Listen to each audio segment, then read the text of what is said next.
Hey, thank you so much for joining us for another daily devotion. We are so thankful for you and hope this encourages you.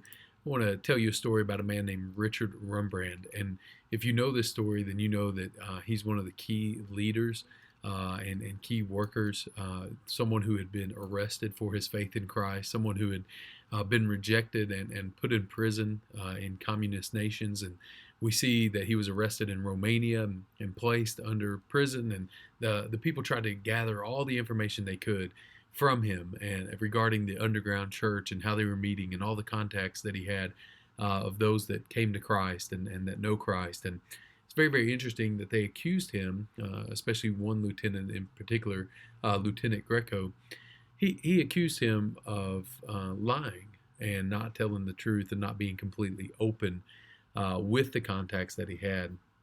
And it's very, very interesting that they asked Richard Wurmbrand to write all the laws, all the rules that he had broken while in prison. And so Richard Wurmbrand takes some time and he writes down all these things in what later becomes known as the Declaration. And in that, he puts in this line. He says this. He says, "I have never spoken against the communists. I am a disciple of Christ who has given us love for our enemies. I understand them and pray for their conversion so that they will become my brothers in the faith." After he wrote this, this led to several conversations with the lieutenant that was there to guard him and to lead him in interrogation and those kind of things. And what happened was that it led to these gospel centered conversations where this man could not believe, this lieutenant could not believe that Richard Wurmbrand would not speak ill of the communist government, because it was, after all, that government that had placed him in prison. It was, after all, that government that tortured him, as the book said, tortured for Christ. And and it was that government that had locked him up so that the gospel would not go forward. He could not imagine that this man would talk about loving the people of Romania, that he would love the communists, that he would love all these people that he was trying to reach out to in the love of Christ.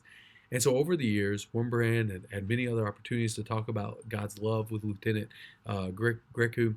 And before he was released in his own prison cell, Richard leads the lieutenant to faith in Jesus Christ.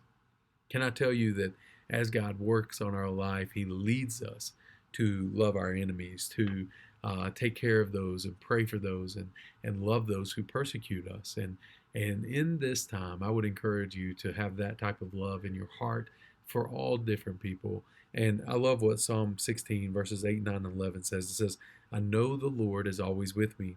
I will not be shaken, for He is right beside me. No wonder my heart is filled with joy. My mouth shouts His praises. You will show me the way of life, granting me the joy of your presence and the pleasures of living with you forever." Know this, that God is with you. He gives you the power and the ability to love those who are difficult to love, who are challenging to love. And He also loves us, which is radical and incredible in itself, that God would love us. And we love Him because He first loved us. He loved us while we were yet sinners. And He says in His word in Ephesians that He lavished His grace on us. And so let's be people that do the same for others. Let's lavish grace on them. Let's love them unconditionally. And let's try to do all we can to keep Christ before us and before all men. Thank you so much for joining us today. We love you and we miss seeing you on a regular basis, and we hope that we'll see you soon. Thank you so much.